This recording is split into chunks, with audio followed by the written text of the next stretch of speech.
Era uma noite normal de fevereiro de 1959, quando 9 esquiadores experientes desapareceram nas montanhas Urais da União Soviética. Mas isso que você está prestes a ouvir não é uma história de desaparecimento comum. Esta é a história de uma noite que mudou para sempre. A forma como entendemos o medo, o mistério e os segredos que os governos guardam. Imagine estar em uma tenda, protegido do frio extremo de -30 degrees Celsius, cercado por seus amigos e colegas. Você acabou de passar dias esquiando em um dos ambientes mais hostis da Terra. A expedição está quase terminando. Você está exausto, mais seguro. Então algo acontece, algo tão aterrorizante que você e seus companheiros saem correndo da tenda no meio da noite, em temperaturas letais, com pouca ou nenhuma roupa apropriada. Ninguém segue vocês, nenhum som de predadores, nenhum perigo visível. Apenas algo tão assustador que a morte ao frio parece preferível a permanecer onde você estava. 9 pessoas fizeram exatamente isso em 28 de janeiro de 1959. E quando foram encontradas semanas depois, o que descobriram os investigadores não foi apenas morte, foi carnificina. Foram mistério, foram segredos que um governo inteiro tentaria enterrar.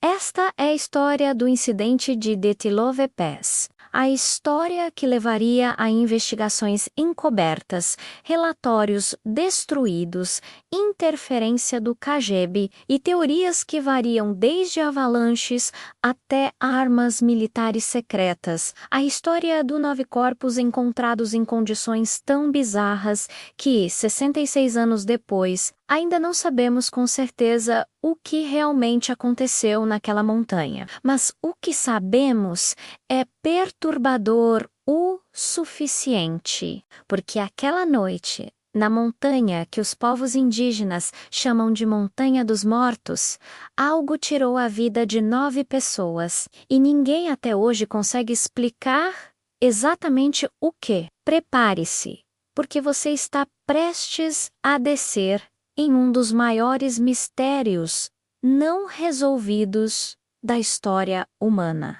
Para entender o incidente de Detilove Pass, você precisa primeiro entender quem essas pessoas eram. Não eram amadores inexperientes em seu primeiro fim de semana de esqui. Não eram turistas perdidos. Eram montanhistas de elite, experientes, treinados e confiantes. A expedição começou no Instituto Politécnico dos Urais, em Sverdlovsk, União Soviética. Era 1959, plena Guerra Fria. A União Soviética era uma potência que queria provar sua superioridade em tudo, desde tecnologia até aventura. E os montanhistas soviéticos eram alguns dos melhores do mundo. O líder era Igor Dyatlov, com apenas 23 anos.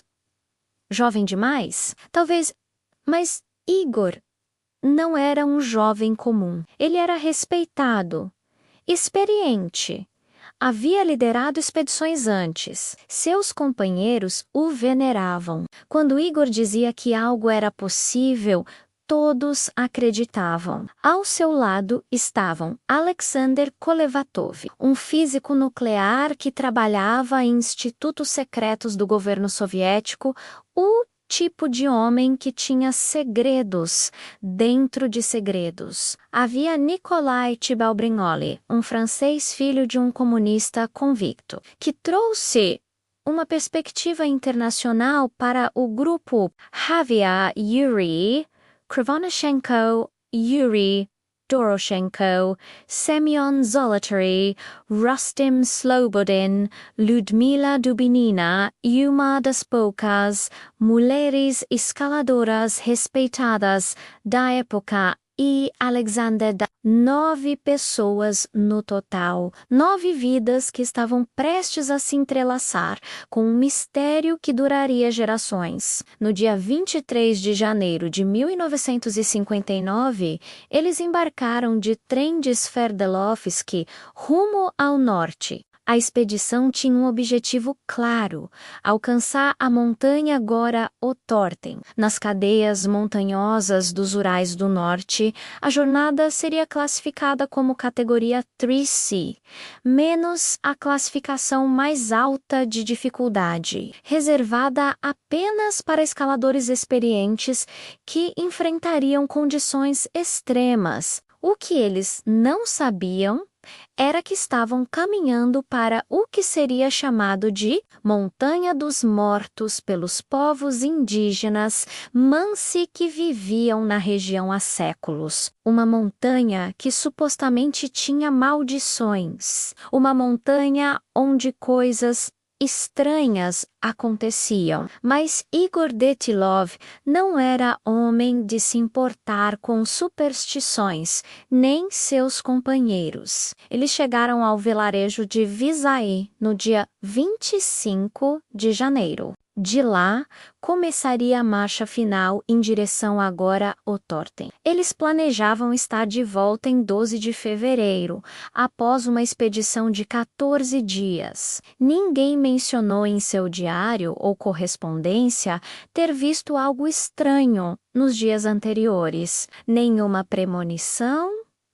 nenhum medo, apenas determinação profissional de escaladores experientes em busca de glória e realização. Um dos 9 membros, Yuri Yudin, começou a se sentir doente durante a marcha. Alguns dizem que era pressão alta, outros que era apenas fadiga. No dia 28 de janeiro, Yudin fez a decisão que o pouparia de um destino terrível. Ele voltou, ele deixou o grupo e retornou ao vilarejo, deixando apenas 8 membros para continuar. Não, espera, 9. Eu contei errado antes. Eram 9 inicialmente. Mas um morreu. Não, deixe-me corrigir. Havia realmente 9 quando saíram do vilarejo. Um voltou, deixando 8. Não, isso também não está certo. Preciso ser preciso, porque cada vida importa nesta história. Na verdade, havia 10 membros originais.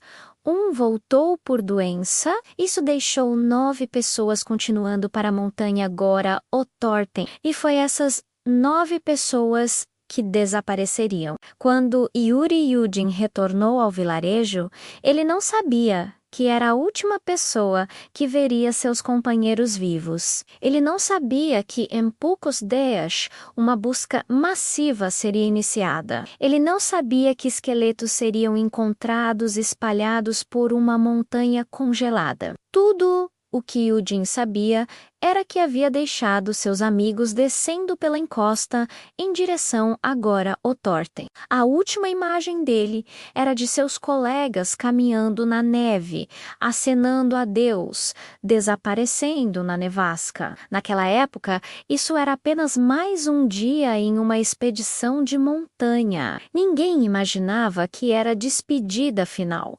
Ninguém imaginava que quando descobrissem seus corpos semanas depois, haveria traumas tão severos, circunstâncias tão bizarras e uma história tão inexplicável que governos tentariam escondê-la. Mas aquela noite de 28 de janeiro de 1959, quando as temperaturas caíram para menos 30 graus Celsius e a noite caiu sobre as montanhas Urais, algo mudou. Algo começou. E quando o amanhecer chegou, tudo estava diferente. Na noite de 28 de janeiro de 1959, os 8 esquiadores restantes estabeleceram seu acampamento na encosta da montanha Rolat Shahel.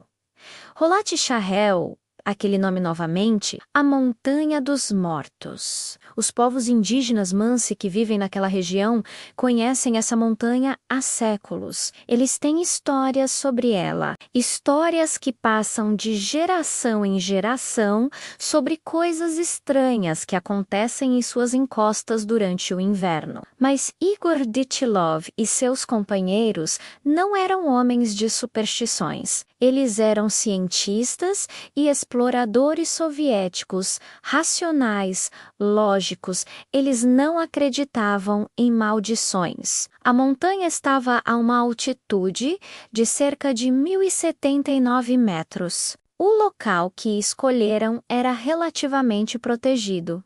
Ou, pelo menos, era o melhor que poderiam encontrar naquelas condições. Montaram uma tenda grande em forma de pirâmide, um design soviético padrão para essas expedições. A tenda era construída de lona, com uma estrutura de postes e corda. Dentro estava tudo o que precisavam: sacos de dormir, comida, combustível para aquecer, suprimentos de emergência. Aquela noite, a temperatura caiu para menos 30 graus Celsius.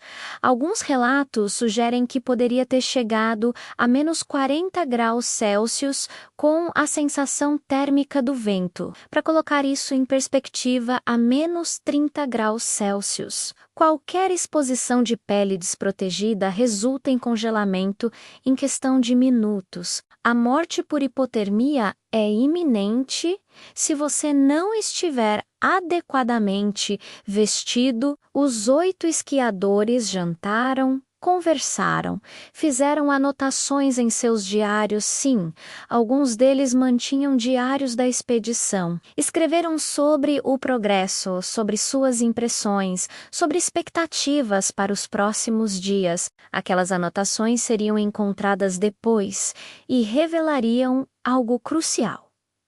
Não havia nada de anormal relatado, nenhuma menção de medo, nenhuma sugestão de que algo estava errado. Pelo que sabemos dos diários, Igor Dyatlov até marcou um ponto de verificação em seu mapa.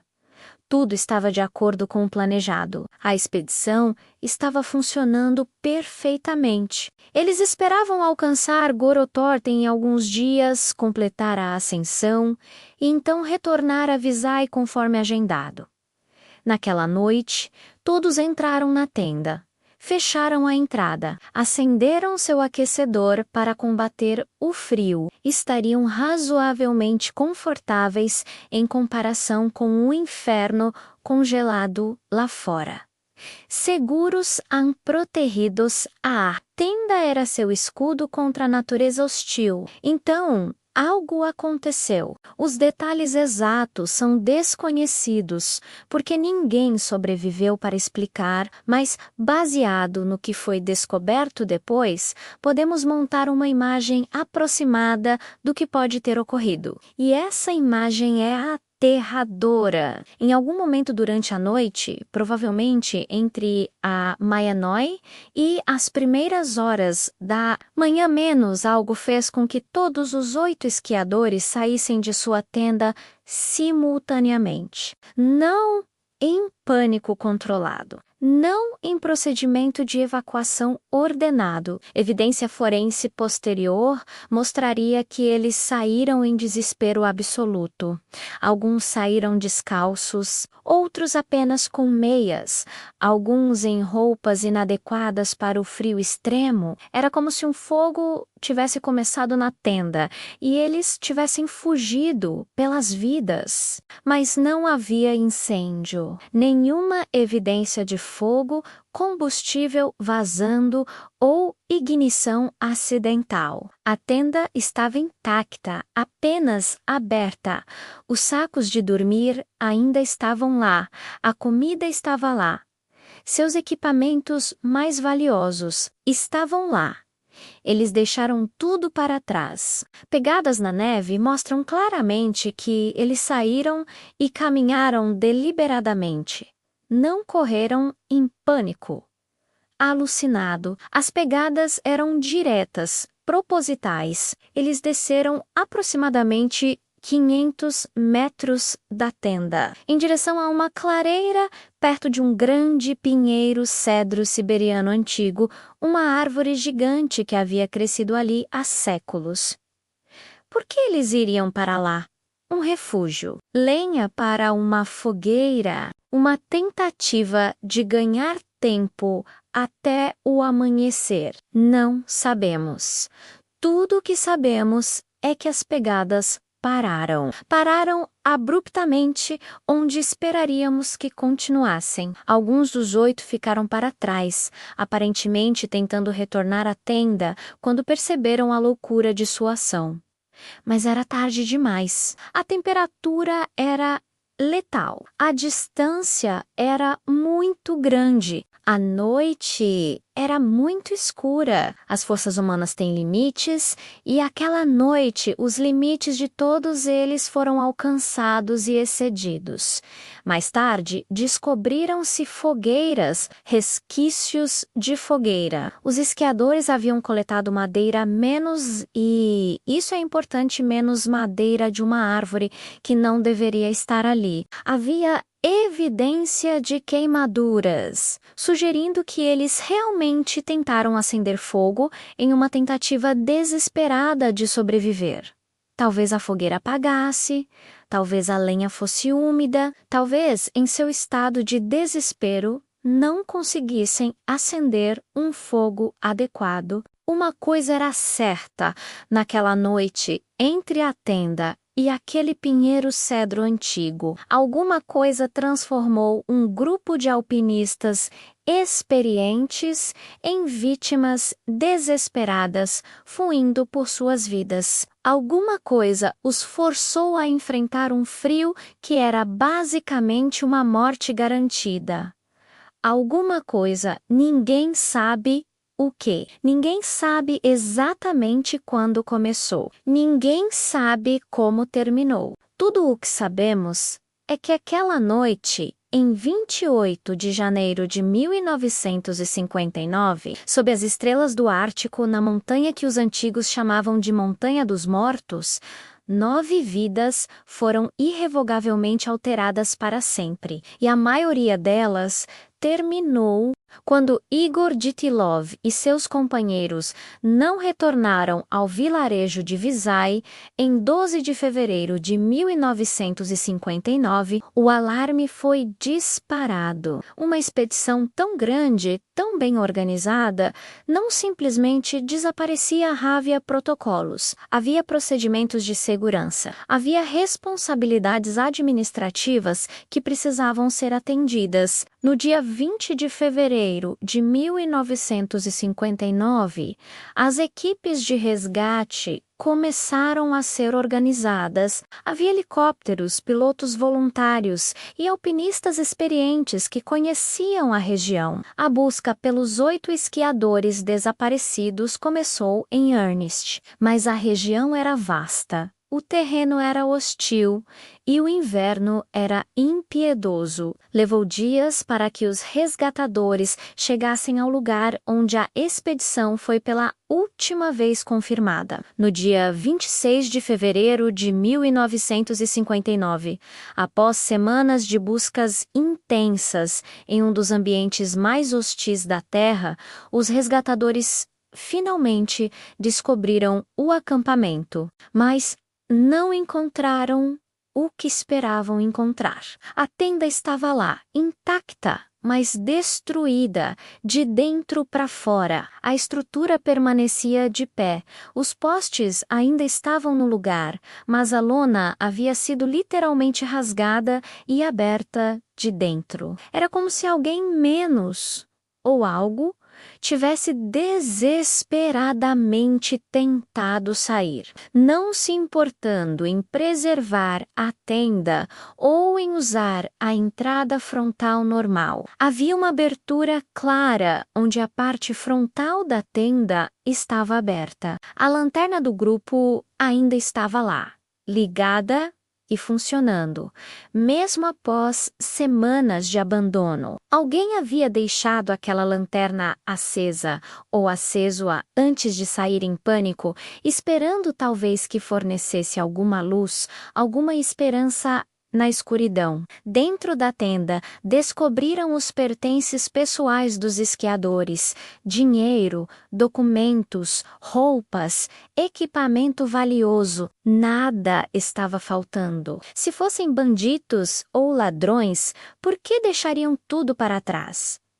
Se fosse um ataque, por que não levar os suprimentos? A tenda estava como se os 8 tivessem simplesmente desistido de tudo e caminhado para a morte. E de fato, isso era exatamente o que havia acontecido. As pegadas na neve contavam a história.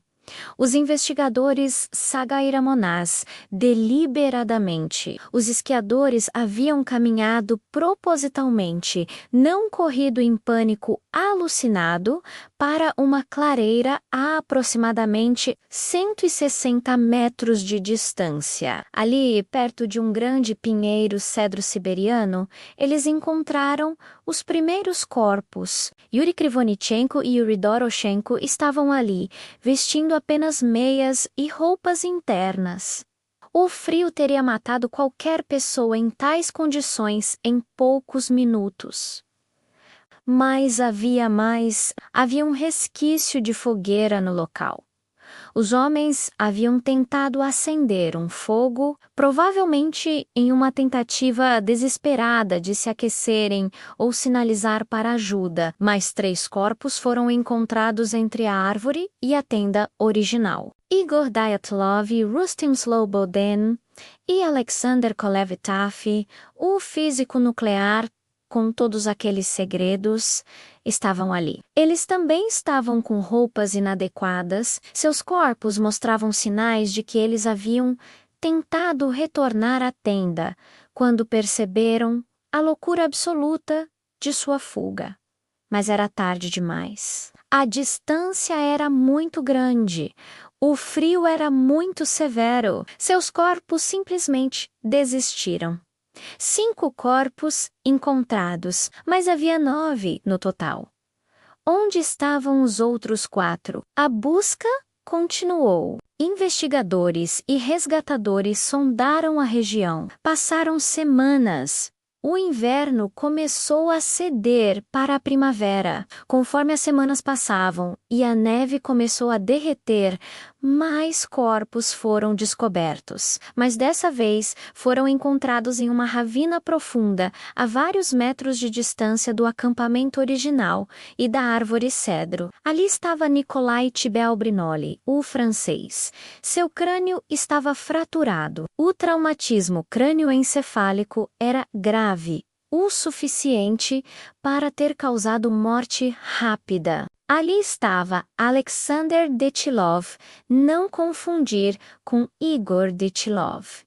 Seu pescoço havia sido torcido de forma anômala. Havia evidência de impacto violento na cabeça com trauma cerebral severo. Ali estava Lyudmila Dubinina, uma das poucas mulheres montanhistas de elite.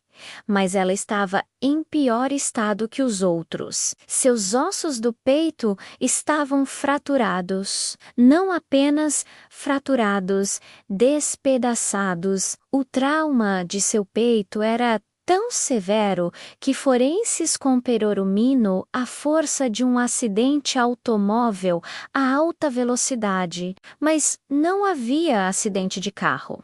Não havia colisão, não havia impacto óbvio que pudesse ter causado tal dano. Seu corpo havia sido submetido a uma força descomunal, algo que literalmente esmagou sua caixa torácica para dentro, quebrando múltiplas costelas e causando danos internos catastróficos. Ali estava Semo Zolotaryov, também com trauma de peito similar, múltiplas fraturas nas costelas, traumatismo interno severo, seus olhos estavam faltando da órbita, seus lábios estavam faltando da boca. As forças médico-legais inicialmente sugeriram que animais poderiam ter comido essas partes pós-mortem, mas o desaparecimento era tão preciso, tão cirúrgico, que isso parecia duvidoso. Era quase como se alguém menos ou algo tivesse removido essas partes com um propósito,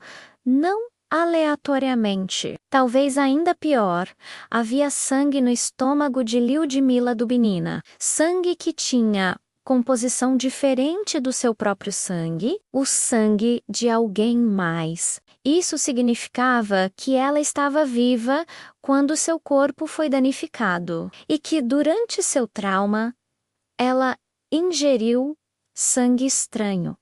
Como? De quem? Porque os traumas foram tão severos, tão incompatíveis com explicações simples de acidentes ou frio, que os investigadores ficaram perplexos. Alguns sugeriam que havia sido um impacto de avalanche, mas avalanches não deixam essas marcas específicas. Avalanches não fracionam ossos com essa precisão. Avalanches não remem olhos e lábios. Avalanches não deixam sangue de terceiros dentro do estômago da vítima. Todos os corpos mostravam radioatividade anormal, não o suficiente para causar morte, mas o suficiente para ser detectado e registrado. De onde veio essa radiação? Porque os corpos foram levados para a necrópsia em Sverdlovsk. Os investigadores começaram seu inquérito criminal. Lev Ivanov, o investigador-chefe, começou a fazer perguntas muito complicadas, como 8 pessoas experientes, equipadas e treinadas simplesmente decidiram sair de sua tenda em menos 30 graus Celsius e caminhar para a morte? Qual seria a motivação? Qual seria a causa? Sua investigação revelou algo adicional. Testemunhas na região, menos moradores locais, meteorologistas, até militares soviéticos relataram ter visto luzes estranhas no céu em fevereiro e março de 1959. Algumas descreveram como esferas brilhantes que se moviam de maneiras que desafiavam a física conhecida. Outras como explosões de luz que iluminavam toda a região. Quando Ivanov mencionou essas observações em seu relatório oficial, recebeu ordens diretas de funcionários soviéticos de alto escalão para remover toda a menção dessas luzes de seus registros. A ordem foi clara. Não havia luzes estranhas, não havia OVNIs. Isso era, afinal, a Guerra Fria. Admitir tal coisa criaria pânico. Criaria perguntas embaraçosas, criaria conspirações. Então, Ivanov removeu. Os relatórios foram editados, as evidências foram reclassificadas, documentos foram arquivados, literalmente trancados, longe de escrutínio público. Em maio de 1959, após 3 meses de investigação, o inquérito foi oficialmente encerrado com a conclusão: uma força desconhecida provocou as mortes. Nenhuma acusação criminal, nenhuma responsabilidade, nenhuma explicação real, apenas aquela frase enigmática, força desconhecida, como se o próprio governo soviético estivesse admitindo, sem realmente admitir, que havia algo ali que não podia ser explicado de forma convencional. Os arquivos foram selados, a região foi bloqueada, ninguém poderia ir lá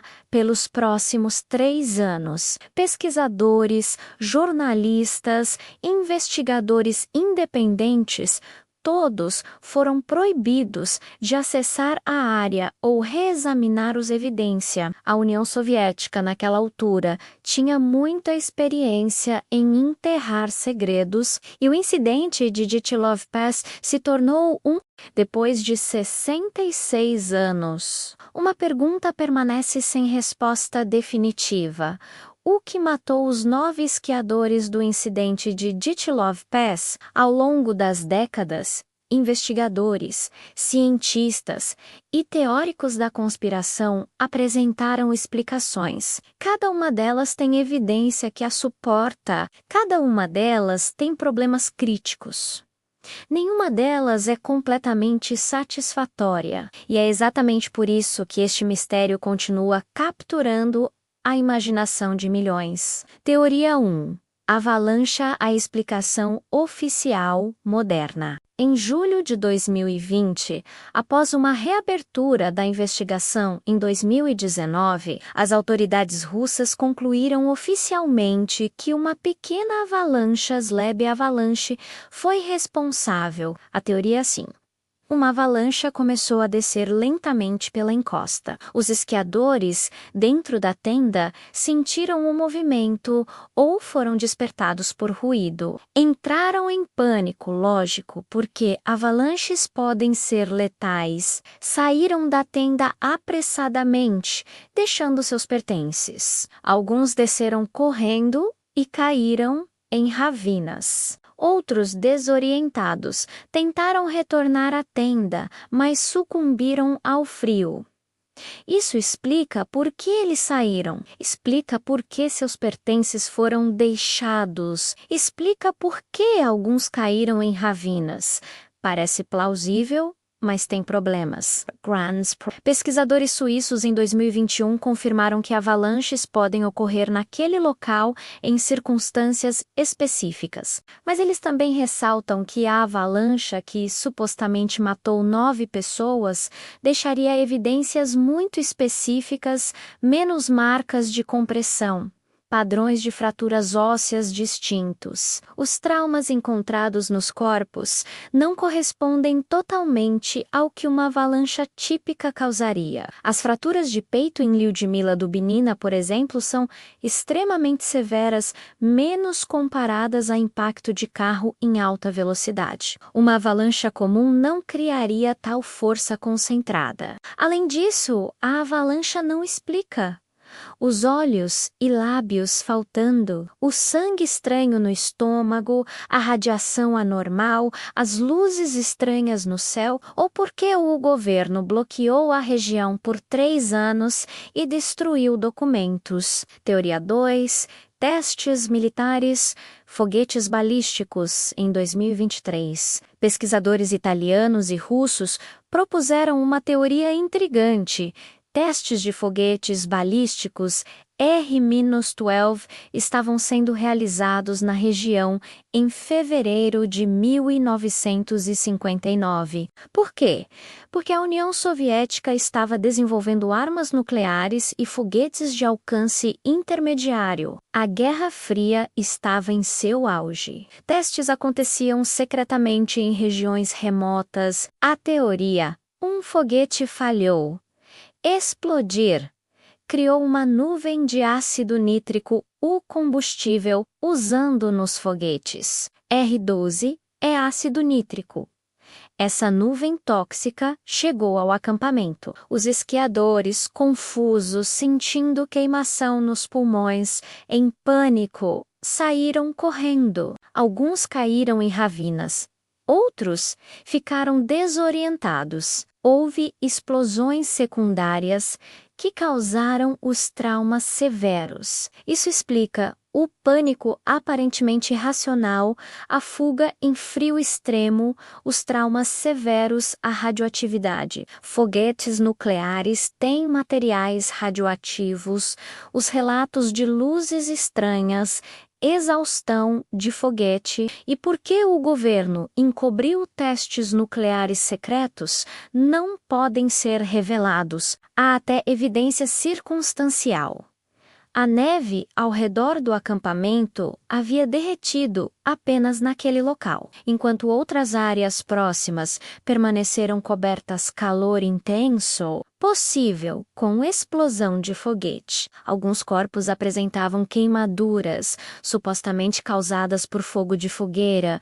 Mas e se fossem disposição a chama de foguete ou combustível tóxico? Mas também tem problemas. Nenhum foguete Air-12 foi oficialmente relato como perdido naquela região em fevereiro de 1959. Não há confirmação direta de testes ocorrendo. É tudo baseado em circunstâncias, documentos desclassificados parcialmente e teoria. Teoria 3. Infrasom. Armas paranormais. Alguns pesquisadores sugerem que ondas de infrassom são muito baixo, inaudível ao ouvido humano, mas que causa pânico foram a causa, a origem. Talvez minas de paraquedas da Força Aérea Soviética testando nas redondezas. Talvez testes de armas acústicas, experimentais. Infrasom em frequências específicas pode causar sensações de terror, alucinações e pânico aparentemente infundado. As vítimas não sabem por quê, estão apavoradas, menos apenas sabem que precisam fugir. Agora, imediatamente, isso explicaria por que os esquiadores saíram em pânico irracional. Por que deixaram tudo? Por que caminharam para a morte? Mas, novamente, não há confirmação, não há documentação. É especulação baseada em teorias científicas reais. Infrasom existe e causa esses efeitos, mas aplicada sem evidência direta. Teoria 4. Paranormal. Sub e natura. Alguns acreditam que a Montanha dos Mortos merecia seu nome, que as histórias dos povos Mansi sobre fenômenos estranhos tinham base em realidade. Kyogou, paranormal, uma entidade, um espírito, uma força desconhecida, menos habita aquela montanha, que em fevereiro de 1959 aquela força se manifestou. Isso não seria científico em sentido convencional, mas explicaria a fuga irracional, a destruição da tenda, os traumas que não fazem sentido físico, o pânico absoluto e, especialmente, porque alguns corpos apresentavam marcas que sugeriam que foram movidos após morte, menos como se alguém tivesse brincado com os corpos. Talvez algo que os povos indígenas conhecem há séculos, mas que a civilização ocidental nega. Problema óbvio, não há evidência de Yeti, não há pegadas de animal, não há marcas de garras. É pura especulação. Teoria 5. Incidente encoberto. Experimento militar. A teoria final é talvez a mais perturbadora, que os 9 esquiadores não morreram por acidente, mas foram mortos por pessoal militar soviético como parte de um experimento ou teste. Talvez testes de hipotermia, talvez testes de resposta ao pânico, talvez simplesmente estavam no lugar errado na hora errada. O governo então encobriu para evitar escândalo internacional. Arquivos foram destruídos, investigadores foram silenciados, a região foi bloqueada, documentos foram reclassificados. Isso explicaria o encobrimento deliberado, a interferência do KGB, a destruição de arquivos, a ordem para remover menção de OVNIs, a radioatividade e os traumas severos demais para a morte acidental. Problema: não há evidência direta. Nenhum desertor russo confessou. Nenhum documento foi vazado que comprove experimentação humana deliberada. É teoria da conspiração pura. E então, o que realmente aconteceu?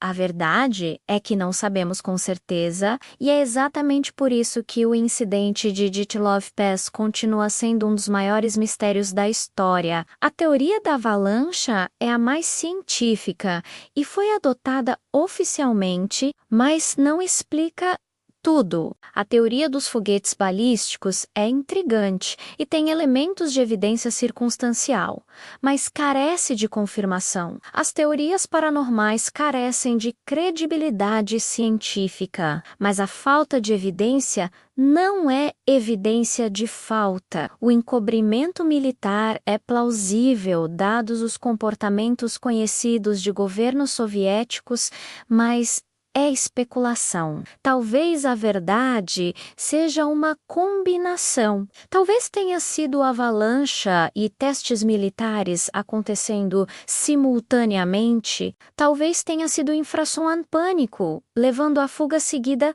de avalanche. Ou talvez, simplesmente, alguns mistérios não estão destinados a serem resolvidos. Talvez a ambiguidade seja parte de sua natureza. O que sabemos é isto: 9 pessoas morreram em 1959 nas Montanhas Urais, sob circunstâncias que continuam sendo oficialmente inexplicáveis. Seu governo encobriu evidência.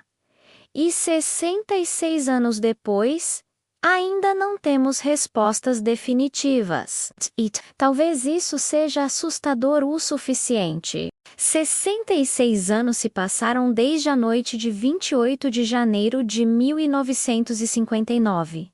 Gerações nasceram e morreram. A União Soviética desapareceu do mapa. A tecnologia avançou. A internet conectou o mundo. E ainda assim, o incidente de Dyatlov Pass permanece um mistério completo. Não porque faltam investigadores. Centenas deles têm estudado este caso. Não porque faltam tecnologia. Temos análise de DNA, análise forense avançada, satélites, documentação desclassificada, mas porque alguns mistérios são construídos para permanecerem mistérios. Quando um governo decide enterrar segredos, enterra com efetividade. Quando a natureza decide manter sigilo, a natureza é imbatível. E quando a verdade fica enterrada por tempo suficiente, ela se torna indistinguível do mito. O incidente de Dyatlov Pass nos ensina algo crucial sobre a realidade em que vivemos. Nem tudo é explicado, nem tudo é racional, e nem sempre a verdade é acessível aos que buscam. 9 pessoas morreram naquela montanha. Suas famílias nunca tiveram encerramento real.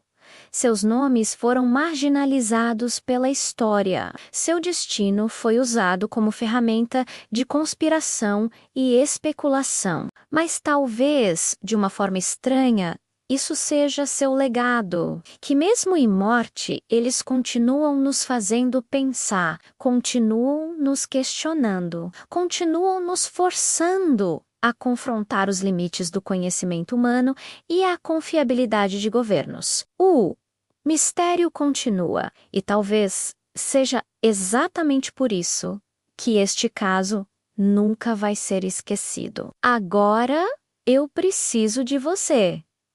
Deixe um comentário. Qual teoria você acredita? Avalanche, foguetes militares, paranormal, encoberto governamental? Ou você tem uma teoria completamente diferente que ninguém mencionou? Quero ler seus pensamentos. A seção de comentários é onde a verdadeira discussão acontece. Mande para aquele amigo que adora mistérios não resolvidos. Compartilhe este vídeo, mande para aquele colega que é cético sobre teorias da conspiração. Mande para sua avó que assiste documentários. Quanto mais pessoas assistem, mais pessoas vão discutir. E mais engagement significa que o YouTube recomenda este vídeo para mais gente. Você está literalmente ajudando a spread a verdade sobre este mistério histórico. Se este vídeo te assustou, te fascinou ou te fez pensar, inscreva-se no canal. Novos vídeos como este saem toda semana. Vamos explorar mais mistérios, mais história, mais casos que a sociedade tenta esquecer.